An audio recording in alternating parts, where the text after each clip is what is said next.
Hey, back again today with the one and only Ivan. Today we are reading pages 41 through 60. If you remember yesterday, our chapter ended on 3 visitors. So today's chapter says, My visitors return. After the show, the Spit Pebble children came back. I display my impressive teeth.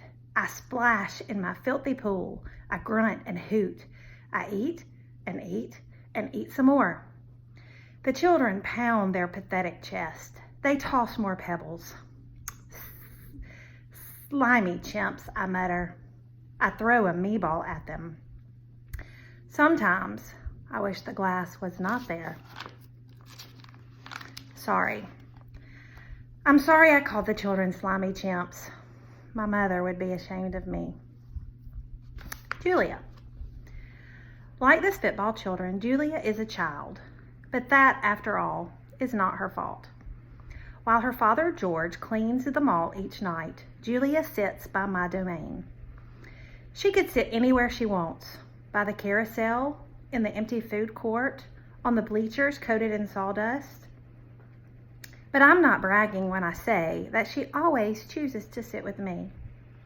I think it's because we both love to draw. Sarah, Julia's mother, used to help clean the mall.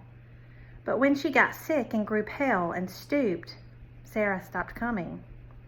Every night, Julia offers to help George, and every night he firmly says, Homework, Julia. The floors will just get dirty again. Homework, I have discovered, involves a sharp pencil and thick books and long sighs. I enjoy chewing pencils. I'm sure I would excel at homework. Sometimes Julia dozes off, and sometimes she reads her books, but mostly she draws pictures and talks about her day. I don't know why people talk to me, but they often do. Perhaps it's because they think I can't understand them. Or perhaps it's because I can't talk back. Julia likes science and art. She doesn't like little Burpee, who teases her because her clothes are old. And she does like Deshaun Williams, who teases her too, but in a nice way. And she would like to be a famous artist when she grows up. Sometimes Julia draws me. I am an elegant fellow in her pictures, with my silverback gleaming like moon on moss. I never look angry, the way I do on the fading billboard on the highway. I always look a bit sad, though. Drawing Bob. I love Julia's pictures of Bob. She draws him flying across the page, a blur of feet and fur. She draws him motionless, peeking out from behind a trash can, or the soft hill of my belly. Sometimes in her drawing, Julia gives Bob wings, or a lion's mane. Once she gave him a tortoise shell. But the best thing she ever gave him wasn't a drawing. Julia gave Bob his name.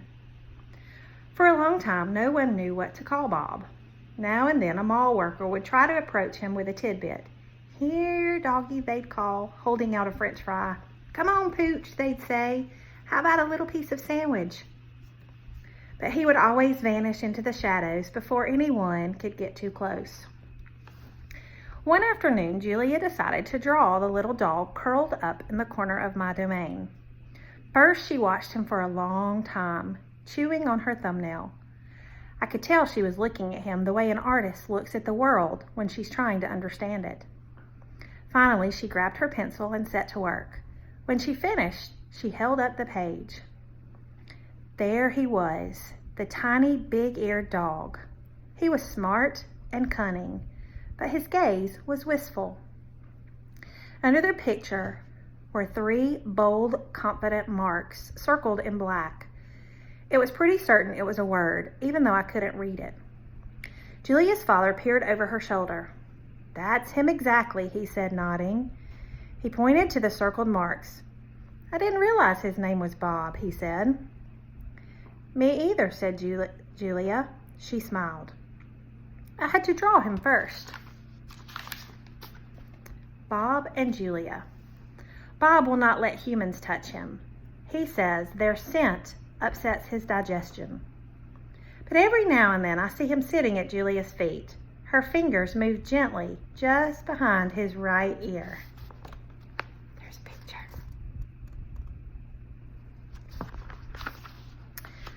Usually Mac leaves after the last show, but tonight he is in his office working late. When he's done, he stops by my domain and stares at me for a long time while he drinks from a brown bottle. George joins him, broom in hand, and Mac says the things he always says. How about that game last night? And business has been slow, but it'll get better, you'll see. And don't forget to empty the trash. Mac glances over at the picture Julia's drawing. What are you making? He asks. It's for my mom, Julia says. It's a flying dog. She holds up her drawing, eyeing it critically. She likes airplanes and dogs. Mac murmurs, sounding unconvinced. He looks at George. How's the wife doing anyway? About the same, George says. She has good days and bad days. Yeah, don't we all, Mac says. Mac starts to leave, then pauses. He reaches into his pocket, pulls out a crumpled green bill, and presses it in George's hand. Here, Mac says with a shrug. Buy the kids some more crayons. Mac is already out the door before George can yell, Thanks. Not sleepy. Stella, I say after Julia and her father go home, I can't sleep. Of course you can, she says. You are the king of sleepers. Shh, Bob says from his perch on my belly. I'm dreaming about chili fries. I'm tired, I say, but I'm not sleepy. What are you tired of? Stella asks. I think for a while. It's hard to put it into words. Gorillas are not complainers. We're dreamers, poets, philosophers, nap takers. I don't know exactly. I kick at my tire swing. I think I may be a little tired of my domain. That's because it's a cage, Bob tells me. Bob is not always tactful. I know, Stella says. It's a very small domain. And you're a very big gorilla, Bob adds. Stella? I ask. Yes? I noticed you were limping more than usual today. Is your leg bothering you? Just a little, Stella answers. I sigh. Bob resettles. His ears flick. He drools a bit, but I don't mind. I'm used to it. Try eating something, Stella says. That always makes you happy. I eat an old brown carrot. It doesn't help, but I don't tell Stella. She needs to sleep. You could try remembering a good day, Stella suggests. That's what I do when I can't sleep. Stella remembers every moment since she was born, every scent, every sunset, every slight, every victory. You know I can't remember much, I say. There's a difference, Stella says gently, between can't remember and won't remember. That's true, I admit. Not remembering can be difficult, but I've had a lot of time to work on it. Memories are precious, Stella adds. They help tell who you are. Try remembering all your keepers. You always liked Carl, the one with the harmonica. Carl, yes. I remember how he gave me a coconut when I was still a juvenile. It took me all day to open it. I tried to recall other keepers I have known, the humans who cleaned my domain and prepared my food and sometimes kept me company. There was one who poured Pepsis into my waiting mouth, and Katrina, who used to poke me with a broom when I was sleeping, and Ellen, who sang How Much Is That Monkey in the Window with a sad smile while she scrubbed my water bowl. And there was Gerald, who once brought me a box of fat, sweet strawberries. Gerald was my favorite keeper. I haven't had a real keeper in a long time. Mac says he doesn't have the money to pay for an ape babysitter. These days, George cleans my cage, and Mac is the one who feeds me. When I think about all the people who have taken care of me, mostly it's Mac I recall, day in and day out, year after year after year. Mac, who bought me and raised me and says I'm no longer cute. As if a silverback could ever be cute. Moonlight falls on the frozen carousel, on the silent popcorn stand, on the stall of leather belts that smell like long-gone cows. The heavy work of Stella's breathing sounds like the wind in the trees, and I wait for sleep to find me. The beetle. Mac gives me a new black crayon and a fresh pile of paper. It's time to work again. I smell the crayon, roll it in my hands, press the sharp point against my palm. There is nothing I love more than new crayon. Me too, I love new crayons. I search my domain for something to draw. What is black? An old banana peel would work, but I've eaten all of them. Knot tag is brown. My little pool is blue. The yogurt raisin I'm saving for this afternoon is white, at least on the outside. Something moves in the corner. I have a visitor. A shiny beetle has stopped by. Bugs often wander through my domain on their way to somewhere else. Hello, beetle, I say. He freezes silent. Bugs never want to chat.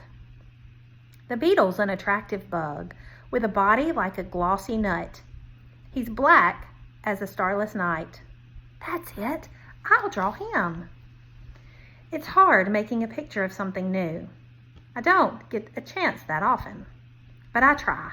I look at the beetle, who's being kind enough not to move, then back at my paper. I draw his body, his legs, his little antenna, his sour expression. I'm lucky. The beetle stays all day. Usually bugs don't linger when they visit. I'm beginning to wonder if he's feeling all right. Bob, who's been known to munch on bugs from time to time, offers to eat him. I tell Bob that won't be necessary. I'm just finishing my last picture when Mac returns. George and Julia are with him. Mac enters my domain and picks up a drawing. What the heck is this? He asks. Beats me what Ivan thinks he's drawing. This is a picture of nothing. A big black nothing. Julia standing just outside my domain. Can I see? She asks. Mac holds my picture up to the window. Julia tilts her head. She squeezes one eye shut. Then she opens her eye and scans my domain. I know, she exclaimed. It's a beetle. See that beetle over there by Ivan's pool? Man, I just sprayed this place for bugs. Mac walks over to the beetle and lifts his foot. Before Mac can stomp, the beetle skitters away, disappearing through a crack in the wall. Mac turns back to my drawing. So you figure this is a beetle, huh? You say so, kid. Oh, that's a beetle for sure, Julia says, smiling at me. I know a beetle when I see one. It's nice, I think, having a fellow artist around. There's the little beetle.